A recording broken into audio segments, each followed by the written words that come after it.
85ની 28મી ડિસેમ્બરે એ.ઓ. હ્યુમ દ્વારા કોંગ્રેસની આ સ્થાપના દિવસ ઉજવવામાં આવે છે।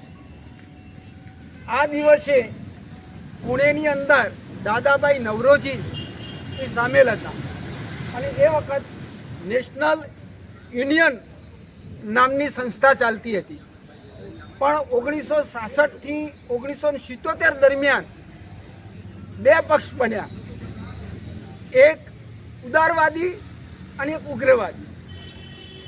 એમાં ઉગ્રવાદી હતા એના અનુસંધાનમાં કોંગ્રેસ ઓ નામ આપવામાં આવ્યું અને ઇન્દિરા ગાંધીની જે સરકાર હતી એને ઇન્દિરા આર આપવામાં આવી।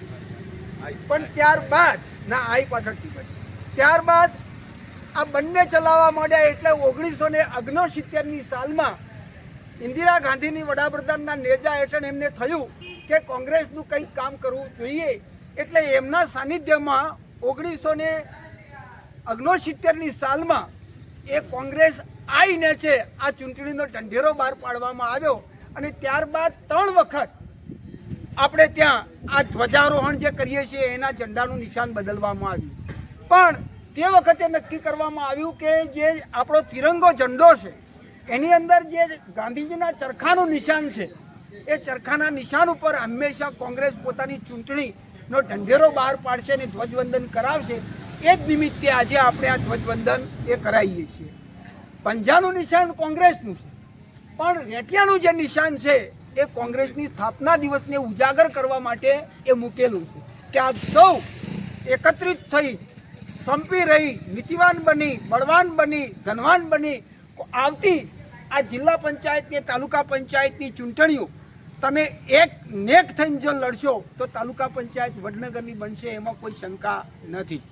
બીજી બાબત, કાલે જે મને કહ્યું તે પ્રમાણે અહીંમાં જે ઓફિસ જે છે એ 10 દિવસની અંદર ખોલવાનું ભાઈ પ્રમુખશ્રીને કહેવામાં આવ્યું છે અને એનું ભાડું 2 મહિના સુધી વ્યક્તિગત રીતે ભોગવવાનું અને બાકીના મહિના પછી એ તમારું નિરંતર ભાડું એ પ્રદેશ સમિતિ તરફથી આવતું રહેશે, એવી કાલે એ વાતચીત થઈ।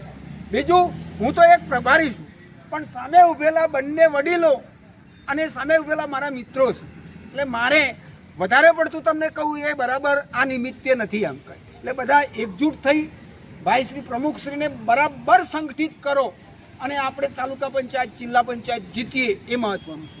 જીતે એને જ ટિકિટ મળે એવા પ્રકારના પ્રયત્નો બંને વડીલોની હાજરીમાં હું કહું છું। હું હોઉં અને જિલ્લા પંચાયતે લડવા આવું તો હારી જવાનો પ્રયત્ન આવે, એટલે બહારના ઉમેદવાર કરતાં સ્થાયી ઉમેદવારને તમે ચૂંટણી લડાવશો તો હું માનું છું ત્યાં સુધી તમારો યશ તમને મળશે। અને આવા એક સારા પ્રસંગે તમે એકત્રિત થયા છો।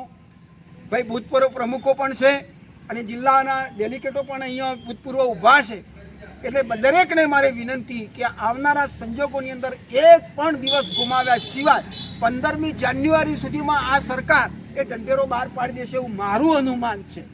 પણ 2 મહિનાની કે 3 મહિનાની અંદર ચૂંટણીઓ થશે ને થશે, એમાં આપણે ગાફેલ ના રહીએ અને જલ્દીથી બંને આગેવાનોની પ્રમુખશ્રીની આગેવાનીમાં આપણે ઉમેદવારો નક્કી કરીએ, એની 3ની પેનલ બનાવીએ। એ શુભ શ્રદ્ધા સાથે 28મી ફરીવાર 28મી ડિસેમ્બર 1885ને એ હ્યુમને યાદ કરી, ઇન્દિરા ગાંધીને યાદ કરી, રાજીવ ગાંધીને યાદ કરી અને એમના સપૂતો પ્રિયંકા અને રાહુલજીને યાદ કરી અને એમાં જોશ પૂરીએ। એ જ સાથે બોલીએ શ્રી કોંગ્રેસનો જય, જય કોંગ્રેસ, જય કોંગ્રેસ।